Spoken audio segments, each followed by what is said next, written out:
you guys, and welcome back to my channel. My name is Dr. Lushile Molly, also known as the TJ, and today I'm going to talk about something that affects learners, students, people who are working, everyone and anyone, okay, who's feeling drained. We are going to talk about end of year fatigue. The reason why I wanted to do this topic, I know it's quite random, but it's something that I know a lot of people experience, which I have experienced lately, and it was not cute. It was something that really opened my eyes that stress can actually do this, being overworked can actually do this, and I wanted to talk about it so that people become more aware of the signs. And maybe you think it's something else, meanwhile you are just extremely fatigued, extremely tired, you just need a break, and you just keep going and going and going. You find yourself crashing out because you are not giving yourself time to recuperate, gain more strength to tackle the next task. You are still tired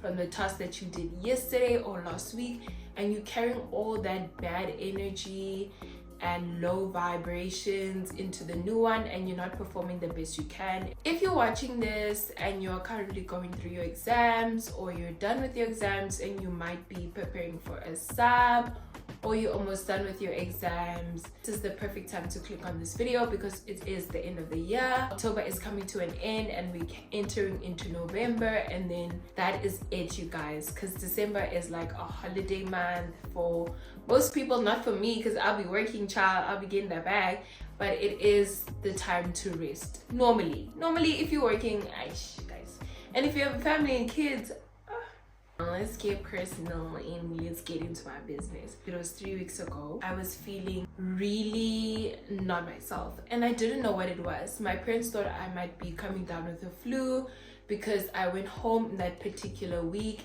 for the weekend, and I just wanted to see my family and relax and whatever. But life happens. I have my own stresses. I have things that contribute to my stress, like family and work. I don't want to get into all of that. Blah, blah, blah. Proper name, place name, backstory stuff. Piece of resistance is the special. So I went to the GP and I thought, I might be coming down with flu or whatever because I had the running nose. And I told the doctor my symptoms. He did his checkup and it was like, okay, girlie, I'm going to give you something for your sinuses and I'm going to give you an antibiotic. So okay, I took my medicine fine sharp. So it was time to return back to work. So I went back to here, the rural area. I traveled with my dad, it was cool. But the day, like literally the day my dad left me here, I was feeling not okay. My body was shaking. It was in complete pain. Like my muscles were in complete pain, you guys, and I was shaking from the pain, and I didn't understand what was going on. I continue with my antibiotics because you're supposed to finish your course, period. If your doctor prescribes you antibiotics, you're supposed to finish them, guys. And then I thought I was getting better, but the next day I felt the same thing. So then I was like, something is wrong. I can't be in extreme pain like this. I mean, I know like sometimes when you're sick, like you feel like you're on your deathbed sick, you get all this muscle ache, but this was abnormal, you guys. Like these muscle aches were out of nowhere. Like I could like be doing something random like cooking or just laying in my bed, and then boom, it hits me like a truck. I've got all these muscle aches. So anyways, hunty, I tell one of my friends and then she gives me a bunch of pain tablets. So okay, and then I'm like, okay, I'm gonna continue with my prescribed medication and the pain tablets that my friend gave me. I'm also going through my cycle, so I'm thinking to myself, maybe it's my cycle or whatever, and that's what my friend also thought, but it wasn't. So now I'm like, okay, I'm feeling all these pains, so I need to take these tablets because this is the only way I can cope. I kid you not, it was so difficult. I was in so much pain that holding just like holding a spoon required so much energy, and I was shaking from just holding a spoon. So obviously that affected my eating habits. Not that I was losing my appetite, but I was like, I physically did not have the strength to even open my mouth and hold a spoon and eat. It was so bad. I take the pain pills and I realized that I've been using the pills for like 24 hours now, and I take them like at least 3 times a day. So then the weekend comes in and I'm telling my friend, hey, I'm not getting any better. Yeah, your pain tablets are working, but once they're out of my system after 4 to 8 hours, I'm still back in pain. Like I have to think, I have to take a nap before I can even get up and try to cook for myself. Like, it was so bad. And then she's like, babes, we are going to the doctor tomorrow. And I'm like, okay girl. So I get dressed, I go to the doctor I get dressed and I go to the doctor the next day with my friend. And then I tell the doctor I'm constantly in pain. The only way I can literally get through my day is using the tablets. Mind you, I've only been using the tablets for 24 hours before I went to the doctor, and I used them that morning at the doctor. So when the doctor's hearing this, she's hearing I can't get through a day without taking pain pills. And she's like, girl, you addicted. I'm like, girl, I'm not addicted to pain tablets. I'm not. And she's convinced, and I'm like, no girl, let me explain. So I explained to her, because we run the same age group, you know. Yeah, so I explained to her, no girl, it's not like that. I'm not addicted, I don't have a problem. And I tell her everything else, and she's like, oh, you kind of sound either stressed or you're depressed. And I'm like, depressed? Girl, like I have nothing against people who are depressed or whatever, who are on antidepressants. Like, of course not, like, come on. But like, I couldn't believe it when I heard it and she's saying it to me, because like I was like, no, I'm not depressed, but I'm just going through something. Like I just don't know what I'm going through, but I'm going through it. So like, we do blood tests, and she says if the blood tests come out normal, that means I am fine. I'm gonna have to consider being on antidepressants. So keep in mind here, there is no psychologist, no psychiatrist. This is the rural areas, guys. We do have a counselor. Anyways, that was the deal, you know. So obviously I get my blood tests back. I haven't gone to see her. Yeah, it's been like a week or two now, because I'm kind of scared of being on antidepressants. I wasn't convinced that I'm depressed. Guys, it's raining cats and dogs outside. That's why you can hear the sound effect. But anyways, yeah, it's super cold here. I was like, whoa, I didn't think it was that deep. Like, I honestly didn't think it was that deep. And my parents were like shocked about, whoa, you're gonna be on antidepressants. That means like, this is serious. A week prior to the situation, I was like, Mom, I'm not feeling okay. Can I please speak to someone, maybe a therapist? I need to start therapy. Because I just wasn't feeling okay, and I could feel that. Like, there was something wrong with me. So that is just the background story of what I was feeling. Maybe you guys are feeling similar symptoms and you don't know what's wrong with you. You think you're sick or something. That period, that like phase or whatever, that depression that I was going through, it only lasted a week. So it quite literally ended a day after my cycle. So I was not feeling the muscle pains anymore, and I started taking magnesium to help with my muscles, because you know dentistry is quite strenuous to the body. It's really physical. You stand for quite literal hours, and you're using a lot of force from your arms. Like, it's just a lot of upper body strength, and I don't have a lot because I haven't been working out that much also. But that's my problem. That's not a general problem. The work that I do is quite strenuous physically. I don't sit down most of the time like you would see in a private practice where you're doing fillings all day and all that stuff. No, for us it's like mostly extractions the entire day. For those who follow my vlogs, you know exactly what I'm talking about.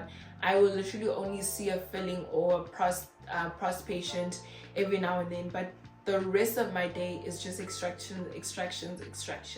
Here are a few points that I want to share with you guys when you're dealing with end of year fatigue. Number one, talking about it to family and friends. You guys, I was telling my family, my parents, and my friends, my housemates, and my friend Tano was actually the one who gave me the pain pills that helped me cope with the day, because I also had to go to work. And imagine being at work where you're constantly using your body and you're constantly using force to get daily tasks done, and then you're also experiencing extreme body aches. So I had to take something to help me get through the day and help me get through the number of patients that I see.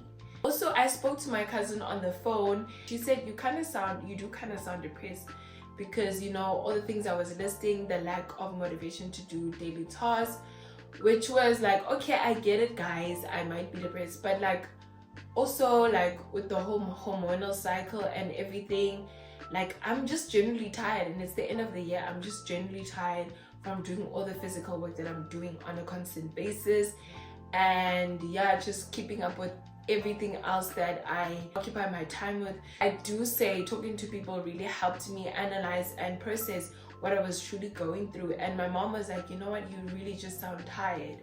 So I was getting this professional help, and I was also getting support from my family, so that really helped me to really understand what was going on with my body.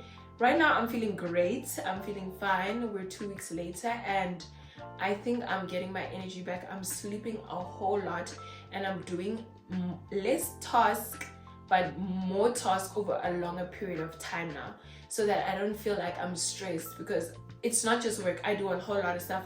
I do social media, I do marketing, so like I'm in a lot of things that I don't realize that can be too much for me and my mental capacity.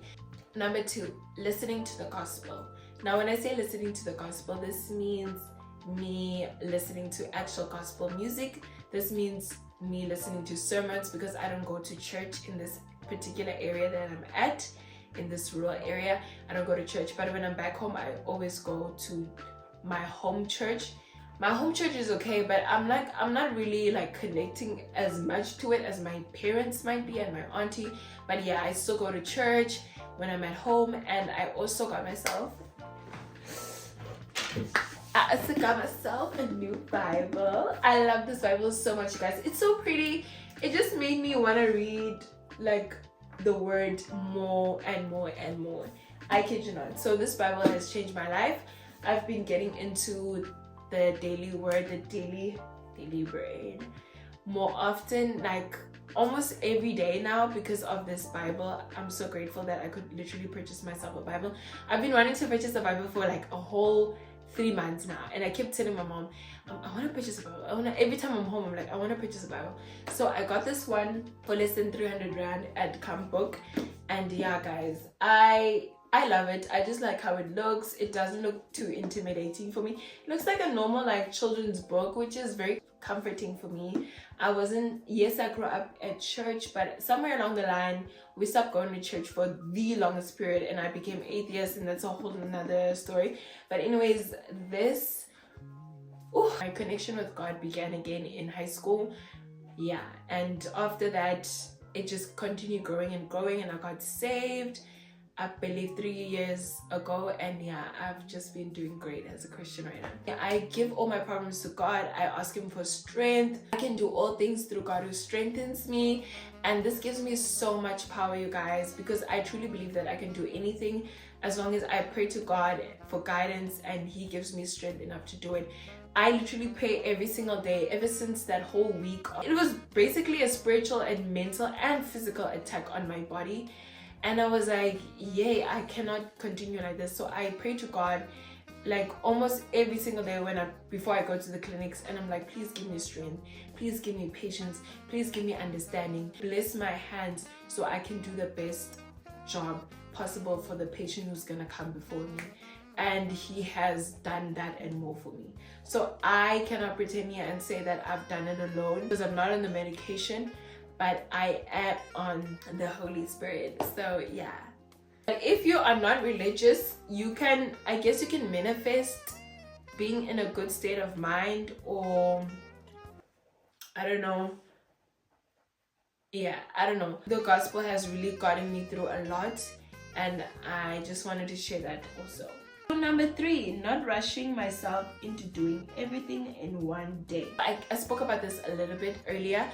I used to cramp up so many things in one day. My to-do list was super long and unrealistic. So I decided to make a more realistic schedule for myself, because I know how I work. I know how things can become too much for me. And at work, you want to do the work that you're supposed to do at work.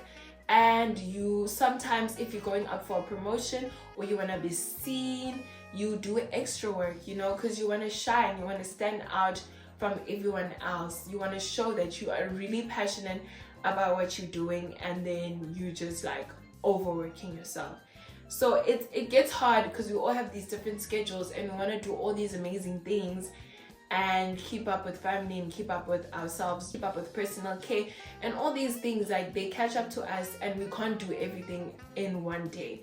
So I think it's best if you just schedule your tasks. I use Canva for everything, for my marketing, for my personal schedule, for YouTube, literally everything, for YouTube shorts, everything. So you can search up a template there that is to your fancy, and then you can make it personal to yourself. Please don't load too many things. Like, if you can only do 2 things, that is okay. I realized that I put too much pressure on myself, so you shouldn't put too much pressure on yourself. I used to subconsciously try to outdo my supervisor. So if he is or she is doing like 10 patients, I want to do 15 a day. I want to do 20 a day. Like, it was this thing that I don't want to seem like lazy. I want to show them that I am actually here to work. I am not here to play around to look cute in scrubs, take a few snaps and post. Like, I'm actually here to do the work. Get your fucking ass up and work. It seems like nobody wants to work these days. That's so true. You have to surround yourself with people that want to work. So that was my mind. I would literally count the patients that I saw in a day, and I'd be like, dang, like, they did more. Why am I so slow? And then I realized, but no, man, my supervisor is able to see an X amount of patients because they've got years of experience. They're able to get through things more quicker than me because they have more clinical skills than me. Whereas now I'm still learning. And yes, comparing October Lulu's clinical skills to January Lulu's clinical skills, there's a huge difference. But like, in my head, I'm like, no, I'm not there yet. I need to be, you know. And I was like, you know what, child, no. I'm gonna take my time.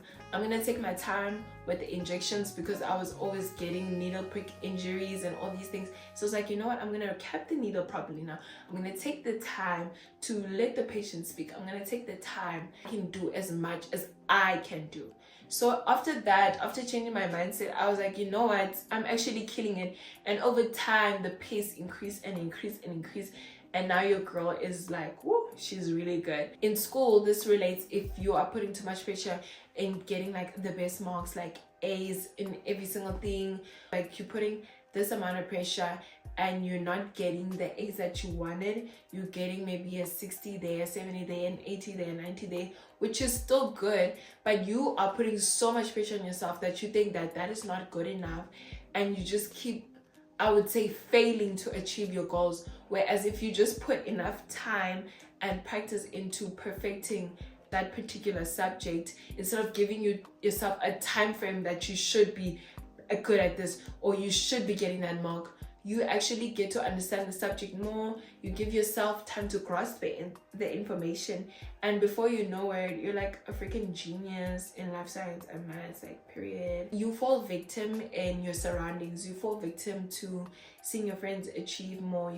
I fell victim of seeing my supervisors get more patients done than I was.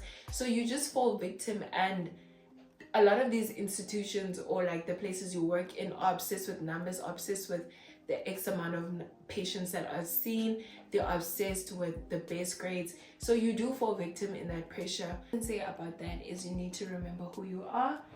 And for me, this is how I remember who I am, because I also get lost in the numbers on social media and in real life with patients. Just remember who you are. Be who you are for your pride. My camera storage is out of space and I'm running out of time to film this video because of my battery life. So here we're gonna go through these points really quickly. So like I said, I'm a busy person. I like to reward myself after each task because it gives me motivation to do the next one. So if it's a big thing, like a big project, like let's say the denting, I will reward myself with some flowers, maybe a cake or a designer bag. I will find a way to reward myself. I truly believe that is the best way to trick the brain into doing more work, because now you're getting something out of it each time you do something. And it could be small, it could be big, but the key is to reward yourself and you'll feel great. Hey you guys, voiceover Lulu over here. My camera died, so I decided, you know what, it's fine. Let me just do a voiceover for the last part. I know the backstory was very long, but I needed you guys to understand truly what I was going through and what some of you might also be going through. And you are not alone. Always seek a support system, whoever it may be, someone that you truly, truly trust. And you guys, yeah, and comment down below if you've ever experienced such things, being so stressed out, being so anxious that you literally crash out. This will forever be your safe space, and I pray to God that everything goes well into your life and that you accomplish all your goals and your dreams. And I will see you next time. Bye.